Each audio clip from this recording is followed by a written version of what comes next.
Welcome to Listen. Teacher Chatter. This is Robin. And Jill. Happy new week. Man. March. We are in March. We are practically in May. Listen, I do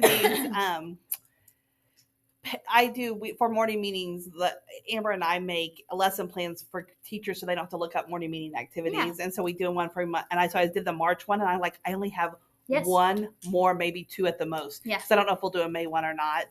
And I'm like, I'm crazy. As soon as spring break is done, the year goes crazy fast. Yeah. And so, it's exciting. It's exciting for sure. It is so fun. And I love because things are like, new teachers are coming, like there are new hires, moving things around. Mm-hmm. I love the excitement of the new. It's exciting. I love it. Mm-hmm. I love it. So, all right. Okay, highs and lows. All right. So, I'll start with my low. My teaching partner, one of them, RJ, she's been sick for a solid week, bless her heart, and she just doesn't have a voice. And I feel like sickness in general has just been hitting it's awful. Everybody. Yes. But it's so hard when you know, there's nothing you can do. No. I've had kids that are sick, but then especially with your teacher friends. I know. And you correspond and you know that they're suffering. I know. Has she been coming to school still? She took off a day, but then came back, and she just still, it's awful because it's too hard to be gone. Yeah. But when you feel horrible and you have to keep teaching, it's awful. It's miserable. And if you can't really pinpoint, because she went to the doctor and everything, gave her some medicine. And there wasn't, she's taking prescription strength cough syrup, all the stuff, but makes me sad. And when you think about a lack of sleep, that's hard. So it is the worst. So that's my low, just sad for my friend. And then my high is I have 2 of my graduate level classes done for my certification. Already? Yes. I didn't realize it was already over. So 2 of them are done because they're 8-week classes. Okay. And I can't believe it's been 8 weeks. I know. Seems like we just started this. 8 weeks and 2 classes done. So I only have 3 left. That's I know. Awesome. I am so excited. So I am 6 hours more intelligent. You look more intelligent. Thank you. You seem more intelligent. Thank you. But it does take this, when I thought about it, I'm 2 classes done and only 3 left. I mean, that's nothing. No. I mean, really, that isn't. So I am excited, and the class that I was the most nervous about is done, and it actually, turned out pretty good. I learned a lot. Yeah. There were still things I was sometimes I don't really know what's happening here, what that means, but I figured it out.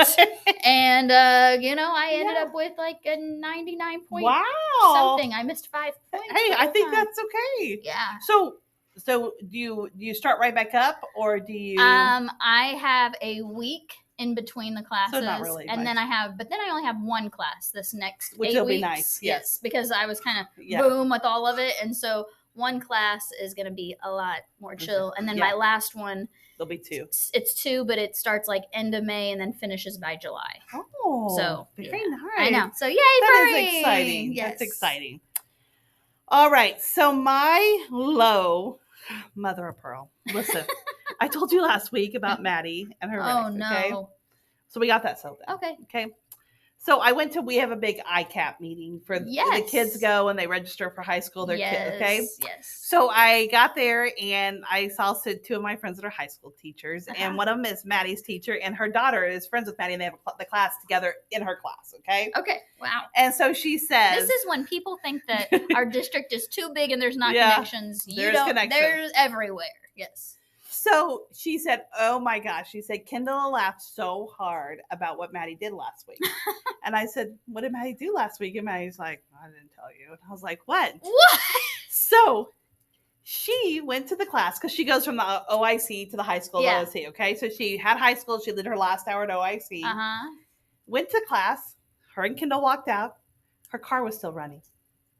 Oh my. She left her car running the whole class. I said, Maddie. Was this your low or high? That's my low. Oh, okay. My low. I said, listen, first of all, it could have been stolen. Number 2, it could have ran out of gas. And the worst is, it's an older car. Not old, but it could have exploded and blown up every car in that lot. Can you imagine? She's not going to explode. But it can set fire. It can do a lot of things. I don't know. But I was like, and then can you imagine Robin Hammond's elementary teacher daughter blew up the whole parking lot at the OIC. Left it running. And she's like, well, and I was talking to her about it today, and I said, we haven't really talked about it. And she said, when I left, I heard it beeping, and I thought it was weird. And she said, but I was like, sometimes it beeps. And I was like, and then she said, when I came back out, I saw my lights on. I thought, well, that's weird. And then realized it was on. Oh, my Mother goodness. of pearl, what? This is why she's a senior next year. I should be concerned. She's making life decisions. Oh my God. Making life decisions. Oh. Maybe she's just getting that all out of the way now. My friend Nikki. She's going to learn a lot. Nikki says, listen, I don't know. I think I might remember her mom that left her van door open at Walgreens, the school, all the time. And I found her mom's dad's credit card in the parking lot. And I was like, okay, so maybe she gets a little bit naturally. Maybe hereditary. So anyway, but yes, so that's the joy of Maddie. So anyway, my high is my oldest is got a new job, and she went for an interview, and they said they wouldn't call her for like 3 or 4 days, and they called her that evening. Oh wow! And offered her right away, and I'm just really proud of her. So that's kind of high, and then the high for school is sometimes kiddos are not able to be at school for some reason or another. And a couple of mine have not been able to. So I felt like I was on vacation this week. Yeah. So if I look rested and relaxed and stuff, it makes a difference. 1 or 2 can make not a that difference. I'm happy about it, No. but I'm just telling you it was a relaxing. Sometimes, but you know what? Like as a parent, yeah, it's nice to get away. Yes, like a date night. Yes. This is kind of like my school date night. Yeah. And then you're refreshed and ready to go. I'm ready to go. So anyway. Oh, very good. Very good. All right. So this week, Yes. we have decided that we are going to we have done Icks before, I think, but we're going to talk about Icks that other teachers do. Yeah. Icks because I saw this thing and I was like, that's actually really funny. So I thought, I've been asking several people, what are some Icks that other teachers do? Now listen, nobody needs to get offended. We're not saying it's you. Don't get worried. These are just icks that we feel like from us and other people that people say that it sticks out to you. When somebody does, you're like, ugh. No. So, all right. You go first. Okay. First one. Teachers that drop big words in conversations like rigor, fidelity, deep dive into data. Like educational terms. Educational terms, yes. Educational terms that now you have some people, like I think about my literacy coach, you expect that kind of from them because that's what they do all the time. Right. Okay. But I'm talking about those people never say those kind of words unless they're in a meeting or they're with their principal and they pull out these words and you're like, listen, that's not natural. That is not who you are. Because I have respect for the ones that know what they're 100%. Talking about. And and you hear them talk about a lot, so you're like, I'm great with that. That's their normal. That's normal. But those that don't have no. I think it's funny, just the people in general though, that you're in casual conversation and they drop some big word. And I'm like, and I'm that person I'm like, why are you using that word? You've never used that word before. And they're like, well, do you know what it means? And I'm like, yes, I teach English and I can use my context clues. That's not my point. Why are you using it? And I mean, I love my husband. He does it occasionally. He's a big, you know what? My husband's a big word dropper. Yeah, and it's random. And I'm like, and I'm just. That is exactly. Yeah. So maybe it's not even education terms. It's just people that use big words just to try to make me feel dumb, maybe. No. And that is the difference. If it's just like they're trying to extend their vocabulary and they're just kind of having fun with it. I don't think that happens very often. These people but the people that are like trying to be like, look how smart I am. I mean, I will let you know that I know what you're doing. Yeah. Like I'm the person that's going to be like, what are you trying to show us all up with your educational lingo? Listen, we read the book too, okay? I'm not going to drop that. I like that you said deep dive into data. This is alliteration. I hate it when people use their alliteration. So you know what? This week I want to hear how many people can come to me and use that in a sentence and not even make it serious and be like, hey, have you done some deep dive in the data on mathematics or something like that? Like, I challenge anybody that is around me to just bring in some educational lingo and see how I respond. See if you get caught. Yeah, see if I call you out on it or if I just let it be. We'll see what happens. Fun times. All right. Oh, gosh. On that note, because if somebody said, the brown noser, the educational brown noser. Yes. And so what you were saying with like being in there with the principals or something, it's whenever like somebody doesn't, or with your coach, whatever, and they never say anything, and then all of a sudden, it's not even never say anything. They never give you ideas or whatever, and then all of a sudden, a bigger name, and all of a sudden they're sitting up. They're gonna participate in this one and make sure. Now, I do have to admit, sometimes I'm a little more laid back. Oh yes, because sometimes people have to, bring in their thoughts and whatnot, and so I've probably been guilty of this. Yes. Not the brown noser, but I'm paying more attention. Well, don't you also? I thought about this too. I love when people's trying for a new job or a new team, like they're interviewing or something, and all of a sudden they comment on everything on your Facebook, and I'm like, you've never commented my 21 years I've known you, and now we're best buddies, or like those things, and I'm like, it's a big issue. That's a big one. No, so there were some years that Sean was the assistant principal in my building. Yes. So my husband was the assistant principal in our building, and it was just head principal, him. Yes.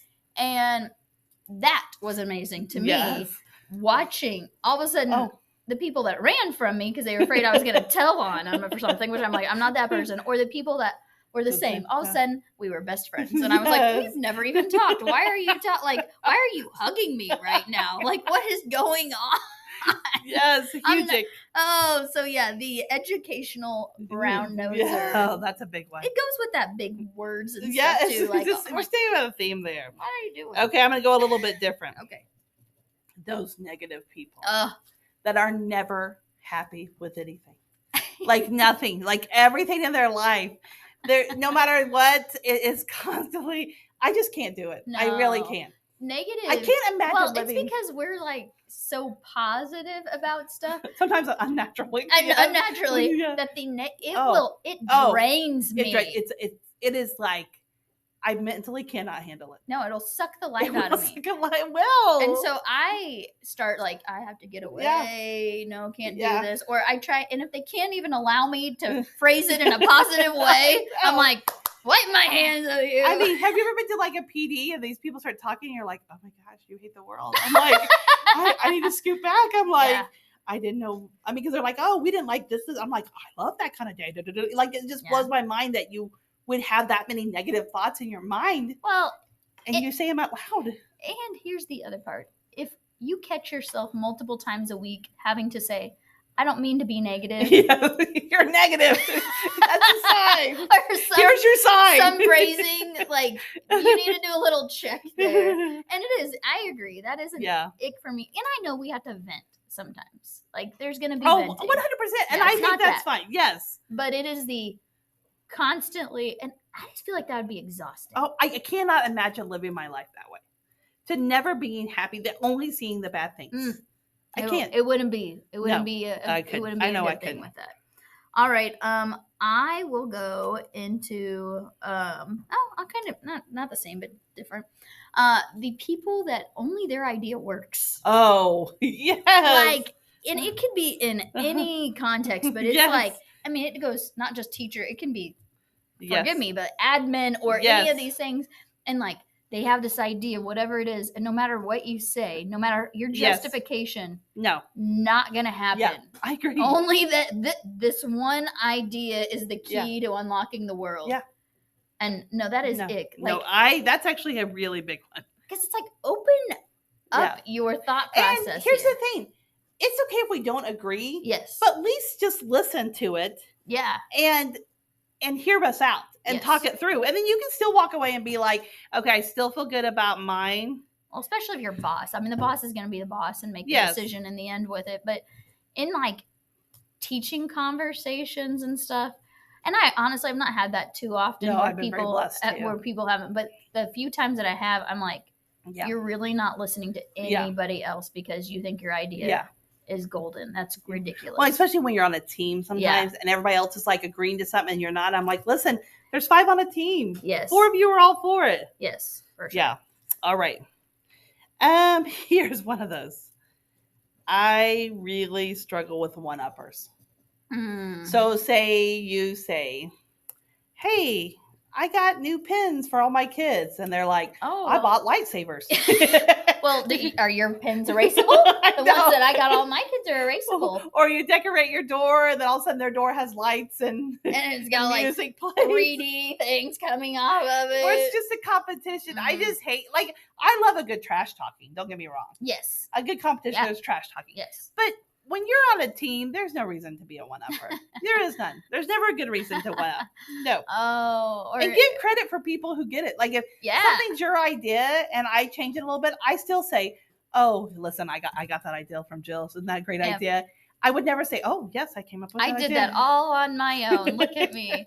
Yeah, the one-upper's pretty solid. Yeah. I think it's funny. I know it's teacher icks, but with your students, the students that are one-uppers. Oh. We were actually just talking. Like, why do you have to come up? I mean, I've called them out on my 5th grade. I called them out on. I'm like, why? And I'm like, every time someone says something, you have a bigger story. And I'm like, and I'm not even sure that it's true.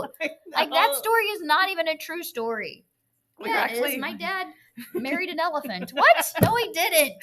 My friend I was talking today about it. We were saying we both work with small groups. She says, after one person would say something, they're like, yeah, my sister does the exact same thing. We're like, your sister's a baby. I'm pretty sure she doesn't dance around and do things. Nice try. Oh, okay. The copy machine hog. Isn't that so irritating? Okay. And listen, let's talk about, that's a true ick. I hadn't even thought about that. I know, I knew you were like that one. Oh. If you are a copy machine hog, come early.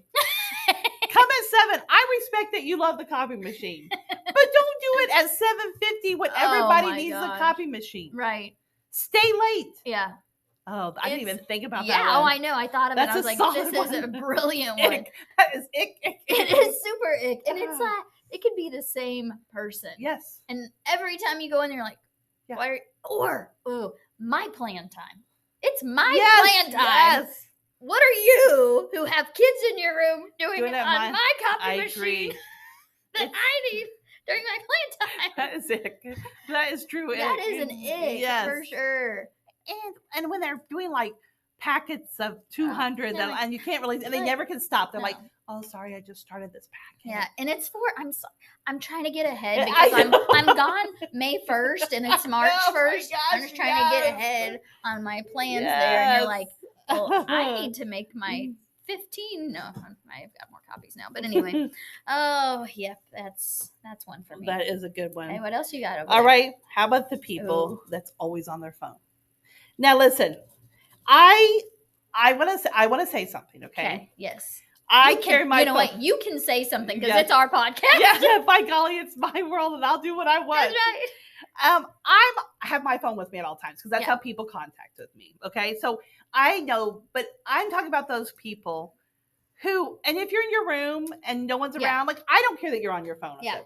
But I have been there where people have a duty, or they are with kids and they're back there on their phone, or things. I'm like, and it even goes with in public, like people that cannot live without their phone. Yes. I'm with you. Me crazy. Well, and it's one thing, like you said, like if you have to message somebody real quick, educational wise, whatever, and I've had to do that with different students and stuff. But it is a whole nother beast when it is, for instance, you're in charge of. Imagine you're doing a small group, but you're not paying attention to the kids because you are constantly on your phone. Yes, it is. So true. And it's not just teachers or whatever, paras, everything, or all of it. And I'm like, what are you doing? I mean, there used to be hardcore. Oh, they used to be. I do not want to see your phone out at all. And I know that there's a place for it. Like I said, I've got to message some of my teacher friends because of some students with stuff and being like, they're leaving. The eagle has left the classroom and headed your way. And I know a lot of people, like the probably that are on a lot, like we do, like a lot of times our parents and myself, like that's how I'm never in my room. So that's people. So it's hard to know, but you know when you're zoned out and you're like, you talk to them and they're not even looking around. You're like, listen, we know you're not texting a billion times. But I don't understand how you can, like, as an individual that knows you're getting paid for your job, that you would think this is a great time I for me to be checking out my latest news feed. I know. Like what's happening in Sasha's life over in Kansas that I went to high school with? No. Oh, that's you very can wait important. for Sasha's life updates. Gosh. Okay. Is it my turn? No. Yes, it's mine. Yours. It's yours. Mine, yes. This is a big one. What is it? And we've talked about it before. Reply all. Oh my gosh. Reply all. Okay. And here's what I don't understand. If no one responds to your reply all, why do you keep sending them? Yes. And if it doesn't impact the entire building, why are you hitting reply all? Because most of the time it takes an extra step to get to reply all. I think some people, there are settings on that. So I do know that there is a setting, but how did that happen? And why would you do that? Like, why? I mean, I am so afraid of doing reply all. I check it before I even send anything because I do not want to reply all. Yeah. And especially when they reply all, they're like, thanks. Thank you. Nobody. This is awesome. Like, I'm like, why? Why? Nobody needs to know that you are, like, send it to the individuals. I know. I don't need to know that you are thankful that Robin gave you the greatest lesson idea ever. I don't. Just send it to Robin and tell Robin thank you. Literally this week, Katie, who I shared the room with, it was 5 people was on this email thread. Yeah. And the one was like, I got the work done, I put it in, and she sent back and she's like, oh, now I have to make sure I get mine done with kind of like a eek face. Yeah. And she said, no. I heard a no, and I was like, what? She's like, I just sent reply to all. And she's like, I can't stop it. I can't stop it. I knew she does it quick enough. I'll do it. But I was like, even her was like, this is the worst thing. It was only to like 6 people. But still, it's still like you feel, she's like, and I was like, I feel like I need to say, I'm sorry, I didn't mean to send reply to all. Because she's like, no one likes that. No. Don't do it. Don't do it. No. There used to be a time, I'll be honest, in my building, back in my early days when there were reply alls that went in my building and they were funny. Like, and there's times we do reply to all here when we're on a roll about something, but it's because we want all to see it. Yes. And because it is funny. It's really funny. But I don't think District Office likes reply to all because they made a choice. They made a choice put their name on to there. be on all emails. But there is a time, but you have to be able to read the building, read the room. Again, if you are not, if no one's responding back to you, you shouldn't have sent the reply all. No, you should not. You should not. It wasn't meant for all. No, it wasn't. I don't need to know your lunch count. No. So don't reply to all. Please, you don't want to be an ick. Oh. All right. Mm-hmm. Last one. Okay. And this, I think, is a personality. I don't feel like everybody would feel like this is an ick. Okay. But I really hate people that send emails with no emotions. Now, I know other people would rather being professional. They're being professional, Robin. But, I just want to feel a little bit. I just feel like if something's so dry and blah, I don't know how you really feel. And this is why you shouldn't send things in email, because some people just are too direct, and it's okay. But, you know what? Put a little exclamation mark at the end. Okay. And I will laugh because my family will say to me all the time, if my kids are like, I'll get a call like, are you mad at me? I was like, no, there's no exclamation marks in your whole text message. And I was like, oh, that's true. And I said, I wasn't mad, but I see where you're coming from. But I want to feel warmth from your emails. I want to feel that. Like, email, so it is, I tend to put like smiley faces and say, ha ha. Me too. To make sure that we're all good. Yes. But we had last week we had random information about like our staff members. It was part of our Fabulous February stuff. Uh-huh. And so we sent in random information about ourselves, like, and then people were trying to guess. Oh yeah. So it was like a questionnaire. That's fun. Yeah. Well, I was talking to Peter, our para, and he and I were trying to dissect it, which he was actually really good. He should be a detective. Okay. Especially if he knew more people in the building, I think he could have done even better. Because he actually figured out my husband's, because he thinks my husband is similar to another guy in the building. Okay. And he thought, and how they started their sentence, it went right into it. Like, taught high school math for 8 years. And the other person was like, in a bad band or something. And he's like, I think that's your husband because I think it's this guy. And I was like, great job. Okay. But he's like, all of the exclamation points, those are women. So don't put any of the men next to it. Oh. And I was like, and when we got the answers, that's true. I actually believe, because you know what? I'm pretty sure Dave's never sent me an exclamation mark. Right. And so he's like, So that. You know what? And then it was personalities, though. The people that were like, yay, like, I want to drive a monster truck, exclamation mark. You know, like, you could try to figure that out. And so that's what I was think thinking. I can see that. So you have an administrator right now who's a male, and so he probably doesn't have a lot of emotion in his emails because I don't feel like he's not putting smiley faces or exclamation marks. You know what? Are you sad about that? Do we need to talk about this off air? I feel like I need to do some research here from, because we get a little, let's see. Nope, I don't see any. She's looking through her text right now. I do see some emojis. Oh, there are emojis. Oh, and look, a little bit of. Wow. I knew there's a reason I liked him. Mm-hmm. Yeah. So you know what? He's not. Oh, look, I even got to that one. Like, I feel like that's a solid. Wow. So yeah, I feel like there's good. I feel good about it. If you looked at the early ones versus probably later, probably not changing it up. Yeah. So that's right. But I do agree. Like, emojis were another thing I add to things because I want people to know. And if they're dry and you can't read it, that's awkward. I hate it. I don't know why. I don't know that it's an ick for me, but it's an ick for me. It is definitely maybe not an ick, but it's just sad for me. That's sad. It's sad to me. Sorry. You know what? I want you to give some emotion. Yeah, I want to. So if you message Robin, please put an emoji or an exclamation mark at least. You know what I mean? But an exclamation mark means you're like, hey, what? Life is so great right now. Like, people don't always talk like that. I feel like you could. Like, right there, you wouldn't need a period when you said it. I think that you could, period. But I would say, I think that you could. Well, I'm not saying you should put it through all, but I would say, I think you could. It would be great.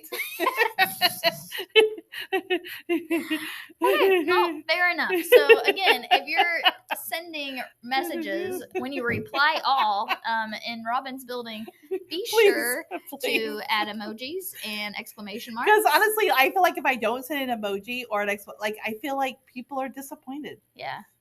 They're probably sometimes it's a lot though. Like, I also think that there's the opposite when somebody is like, and it kind of is a little icky for me when they're always acting like, and I'm like, you're not. Like, it's not an exclamation mark when you have an IEP meeting to go to and you're going to be late to the meeting. Speak to yourself. Like, I'm going to be late to the midterm meeting. I've got an IEP. The exclamation mark is like, wow. Like, whoop. Yeah. It's not always happy. It's just a little extra. A little extra. I had to take a kid to ISS. Exclamation mark. Oh, I feel like that's an emoji moment. Like the teeth like this. Anyway, thank goodness for emojis. All right, so those are the icks of teaching. Of teachers. Teachers.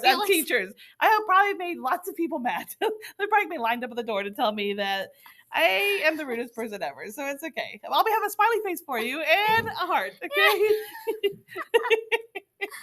Oh man. Anyway. Well, now they'll know. Now they'll know what to do. This is what you need to do to fix it. That's how you fix it. If you always start the sentence with, you come in and you always say, I don't mean to be negative. But there's the door. There's the door. You're sucking the life out of me. That's right. Anyway, okay. So actually this challenge this week, it made me really think of, I know this is the weirdest thing, but I was going to school one day this week. Uh-huh. And I was at the light. I'm glad that you went to school one day. One day, at least one. Yeah. And I was turning. Uh-huh. And there was a motorcycle there. Mm-hmm. And this guy, I can't remember it because I'm not good at details, but it's either motorcycle or moped. I feel like it was a motorcycle. You don't know. That's a difference. But he did have a helmet on. Okay? Uh-huh. Yes. And you're talking, this is 7:15 in the morning. Okay? Uh-huh. And he had sunglasses off, and he took off his sunglasses, and he was crying and wiping his tears. Okay. Oh. My heart was so sad for him, and I prayed for him all the way to school because my heart, I was like, for some grown man, he was probably my age, leaving for the day at 7:15, crying at a light. My heart broke for him. Okay. Yeah. And then Dave at work this week, they've had a lot of changes. There was some firing, and that same day that happened, Dave said, when I've heard about the firing, I went to my car and I prayed for this man and for his family. He has young kids. And he's like, I just really prayed for God's hand. And it just reminded me, sometimes we talk about all the time about praying for our friends and praying for the people in our classroom and praying for different things like that.